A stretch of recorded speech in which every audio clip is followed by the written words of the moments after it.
Hi, it's Faye here. I'm a geomancer. I work with earth energy to help people bring their lives and their soul's path to fulfillment, but to do so in accordance with all the energy and all the consciousness with which we share this world. And in this week's video, I want to talk about full moons and fairies. Now, bear with me because this was a phenomenon that I first noticed when I was quite young. So for those of you who know a little bit about my story, I was born in England, but my family moved back to our ancestral sort of, well, recent history, recent family of in Southern Ireland. And I lived in a really remote area and we had fairy forts around us. There were Neolithic mounds just dotted about the fields. And I found these places really fascinating because I had this ability and still have this ability to see certain fields of energy that are normally invisible to the naked eye. So I see energy lays, I can see the energy emanating from underground water. I can see all sorts of fields and forces that build up around ancient sacred sites and form these energy banks, and it creates geometric patterns and many other things besides. But it took me a long time to learn this language. It took me a long time to unpick what all these forms and fields were and how they were being utilized in sacred sites, and actually how that technology is as relevant today as it ever was. And I believe it's quite important that we bring back actually some of that technology because it would help solve a lot of sustainable living problems that we have. So when I was a little child once, I was quite young and it was the time of the full moon. And I noticed these energy lines that linked Neolithic mounds to Neolithic mounds had these orbs of light moving along them. I weren't sure what they were. They looked like glowing orbs to me, and they were moving from one mound along this line of energy to another mound. They would come out, go across the air, and disappear into the next fairy mound. And I thought, that's odd. And it sort of matched sort of the legends and myths that we have around these mounds being where the fairies live. There being instances of people disappearing into fairy mounds in folklore. You know, they've disappeared for years and years and years and come back and they haven't changed, but the world has moved on. They've gone out of time. And I thought, you know, there is an element around this energy that is, you know, it is timeless. It's beyond our experience of linear time. And I researched a lot of these myths and fables, but actually finding anything that sort of actually looked at it from a scientific point of view, I didn't get to until quite late in life. So in the rich tapestry of Celtic folklore, there are a few elements that really capture the imagination, quite like the mystique of fairies. There are a few elements, I think, that we look at the myth and legend of Celtic folklore and we think, wow, what was it all about? So fairies, these ethereal beings, which are often depicted as guardians of nature, the bearers of ancient wisdom, have been really the subject of countless, I think, fairy tales and beliefs. And I think they intrigue us when we're a child. And one captivating aspect of the old fairy faith that I found is the belief that fairies travelled between sacred mounds on full moons. And it took me a while to find anything that explored this myth, this legend in more detail. And finally, I came across this book by a lady I know now, Dr. Serena Roney-Dougal. It was called The Fairy Faith. And it was a brilliant book that made sense of so many of the things that I was seeing. So in the ancient Celtic traditions, sacred mounds, otherwise known as fairy mounds, or sidhe, as they're called in Celtic mythology, the fairy are called sidhe, were believed to be portals to the otherworld, a mystical realm inhabited by fairies and other supernatural beings. Now, these mounds are often found in remote, can be serene landscapes. They're considered holy sites where the veil between our human physical world, or the world that we perceive as human and physical, and this realm between the veil between the fairy realm is at its thinnest. Now, Dr. Serena Roney-Dougal is a renowned parapsychologist and author, and she delved into the significance of these mounds in her book. And she explained that the Celts revered these sites as places of immense spiritual power. And if we look at how these mounds capture orgone, or they capture paramagnetism and piezoelectricity, generate potentially plasma, these lights, you can see why the Celts revered these places as immensely significantly spiritually. And it's believed that during the full moon, the energies of the earth and the celestial energies of the moon aligned perfectly, and this created a magical conduit for fairies to travel between their world and ours. So if you imagine like I experienced this child like different dimensions or pages on a book. We are on one page, and that's our experience of the whole of the dimensions of the universe. We're only on page 77. And the fairies can move between different pages. And sometimes on the full moon, it enables them to pass through what we experience as physical reality. So the full moon has always held a special place in myth and folklore. I think I was watching it last night as it's coming up to full moon soon. On Sunday, there's a full moon in Capricorn. It's this luminous present, isn't it, in the night? And we can see why it's associated with magic, transformation, and heightened spiritual activity across various cultures, because the full moon actually does influence our neurochemistry. So it's where we get the word lunatic from, because we are actually, as a physical being on this earth, incredibly in tune with the phases of the moon. And in the context of the fairy faith, the full moon is seen as a time when these barriers between the human world and the fairy realm are at their weakest. And according to Dr. Serena Roney-Dougal, the full moon was believed to amplify the energies of the sacred mounds, making it easier for fairies to traverse between the worlds. And this period of a lunar illumination was considered really ideal for fairy activity, as the moonlight provided a guiding beacon for their nocturnal activities. And one of the most enchanting aspects of this belief is the idea of the fairy procession. So ethereal parades, if you like, of light or shadow that travelled between the sacred mounds during full moons. These processions are described in folklore as mesmerising displays of fairy folk moving gracefully through the night, their forms shimmering in moonlight. And it was very reminiscent, her descriptions and the Celtic descriptions of these processions, of these balls of sort of shimmering light that I used to watch as a child.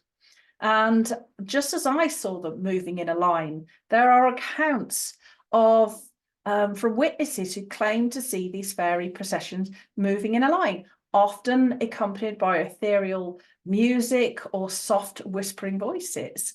And it is a very strange experience to see these things. Now, the fairies, I perceive them as balls of light. That may be because we perceive these things in terms of archetypal images. So in days of yore, the Celtic times, we had very much the fairy mythology. So people would see things, and I think our mind translates these experiences and puts like images or a way that we can understand the fact that we're experiencing something different. Whereas in more modern times at these sites, people have often perceived UFOs. I think it's the same phenomena. I think it's just entirely how our brain and our belief system interprets what we're seeing to create a kind of, we want a known sense of what we're coming into contact with to make us feel really secure and safe, because we are coming into contact with the unknown. So we would, we would find that fearful. So, we know that the brain likes to make sense of things and likes to create patterns of things. So it makes sense that nowadays people interpret these things as UFOs, whereas in the past people interpreted these things as fairies. So the Celts saw the fairies adorned in delicate sort of otherworldly garments that glowed gently, and they added to this magical ambience of the scene, if you like. So, and that makes sense when I look at the sort of glowing balls of light. They have this ethereal glow about them. And these processions weren't merely a spectacle. that people could sometimes see in the fairy faith. They were believed to be a crucial part of fairies' rituals and ceremonies, and they connected different fairy communities, and they marked important events in the fairy calendar. Now, I think a lot of these energies, they are conscious. You can talk, you can think, and these balls of augur and these balls of light do respond to you. They can come close to you. I've even taken people out and called them, and they've touched people's hands, and they have felt them touch their hands, like this electrical shock sensation. Without me telling them it's landing on your hand, they have felt it. So they are consciousness, and they are of a consciousness of the earth. So it makes sense that we would, you know, that is basically what we class as a fairy. It's the consciousness of nature. And when I used to watch them as a child, I got the very important sense that this was not a time for humans. They didn't want us interfering with what was going on. It was the way, you know, at night our body replenishes itself and we go through the healing process. It was like full moons were a time for nature to replenish itself and go through the healing process. So in the old fairy faith, certain humans were believed to be blessed or cursed with the ability to perceive these otherworldly journeys. And for myself, I would never particularly describe it as a curse. I would always describe it as a blessing, even though some of those experiences have been pretty out there, sometimes a bit wild and sometimes a bit scary. But it's been some of the most phenomenal experiences of my life. And in the old mythology, of course, individuals like myself who can see these things were often referred to as seers or fairy doctors, and they played a crucial role in bridging the gap between humans and the fairy realm. And I personally, you know, developed a career of being a geomancer, working with earth energy, because I felt how important it was that people work with the consciousness and the energies of the earth. It sustains our lives. And there are so many trappings around now that are sort of human creations of stress and hustle and, you know, just the infrastructure we build around the human world that creates barriers for us to connect with these realms. They create barriers actually for us to connect with our own inner energetic realm and our own soul. So for me, it became paramount that I create a way to help people perceive of these things so that they could unlock their own human potential.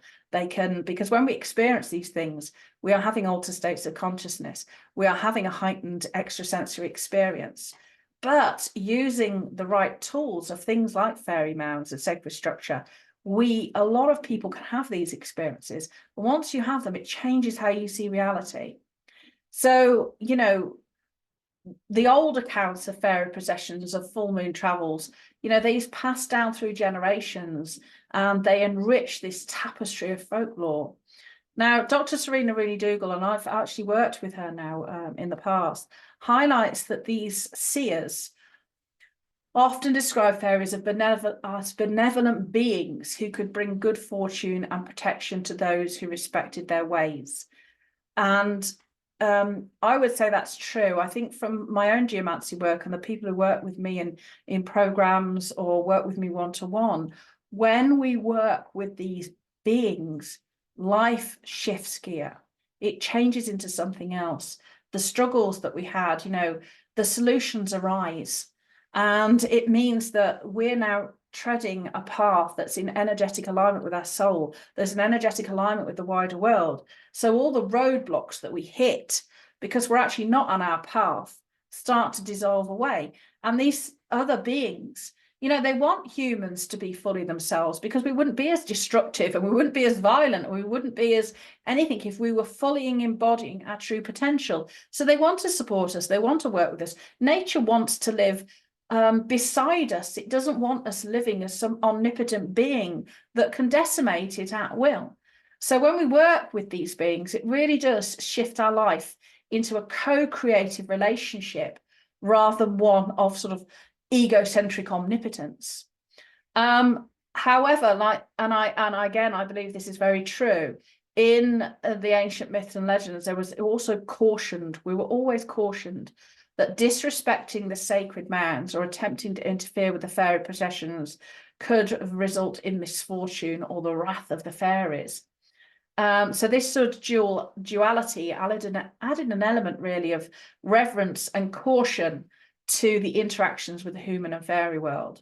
Now, that kind of warning could well be that because we recognized that when we create sacred structure, whether it be fairy mounds, chambered cairns, dolmens, standing stones, these are all various mechanisms that enable us to contact the nature spirits, fairies, or other spiritual beings. And when we don't respect them, it normally means we've slid into this egocentric, human dominant view of the world, that we're somehow separate from nature and somehow nature is beneath us, when we are part of the makeup of these things. And also when we allow these structures to fall into disrepair, and as many of them have, we no longer have a mechanism to elevate our conscious so that we can connect to these beings.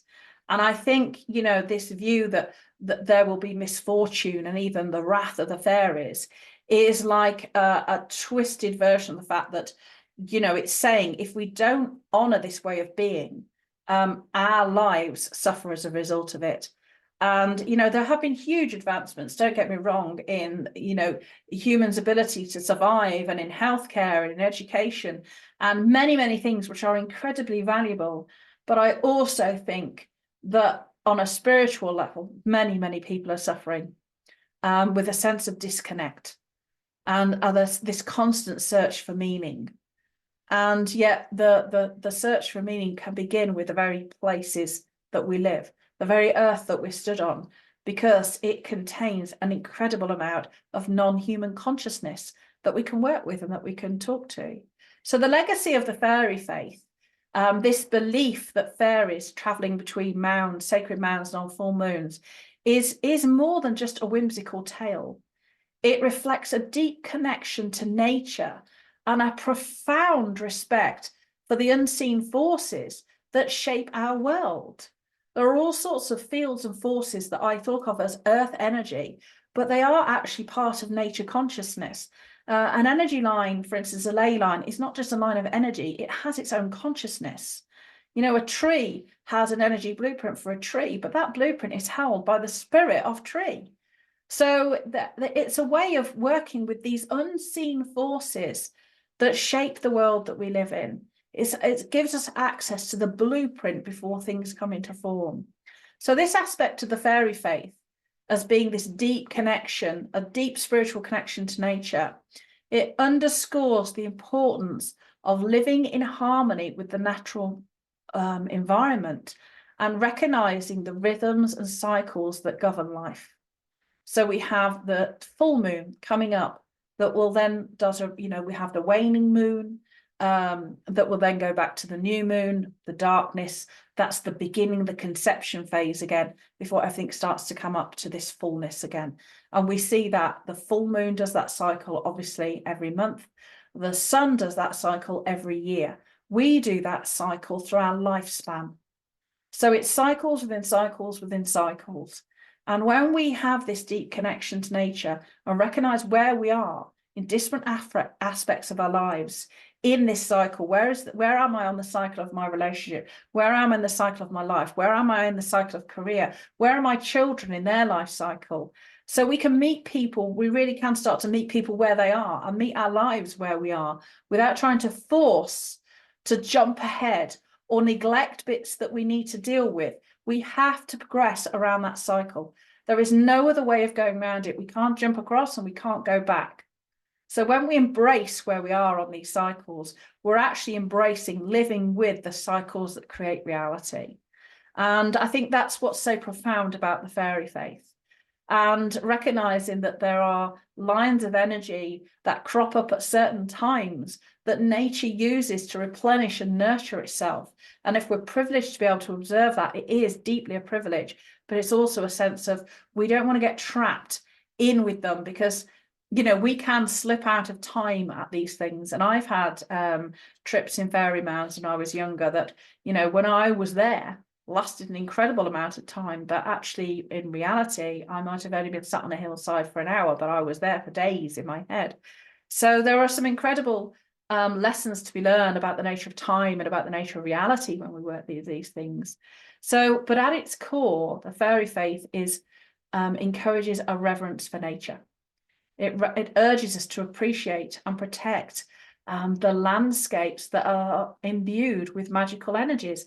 And these magical energies are what we would consider to be ley lines. They are electromagnetic forces. They're piezoelectricity, it's paramagnetism, it's this amassing of orgone that comes up that gives rise to earth lights.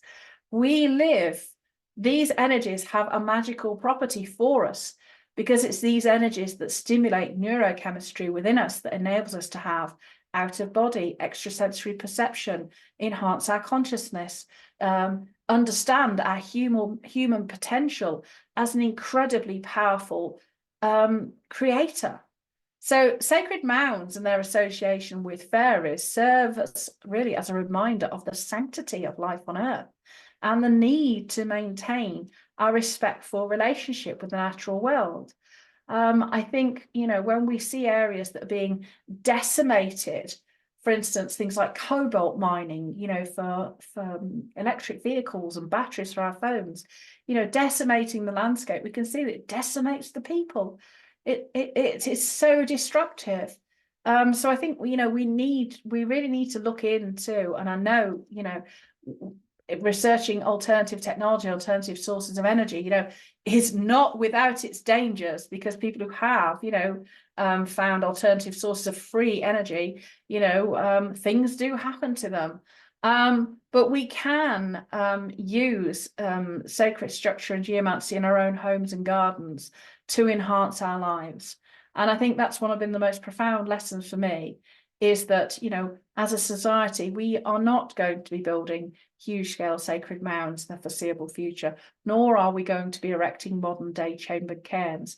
We sometimes erect a modern stone circle, but it's quite few and far between, and they're not always aligned with the present energies.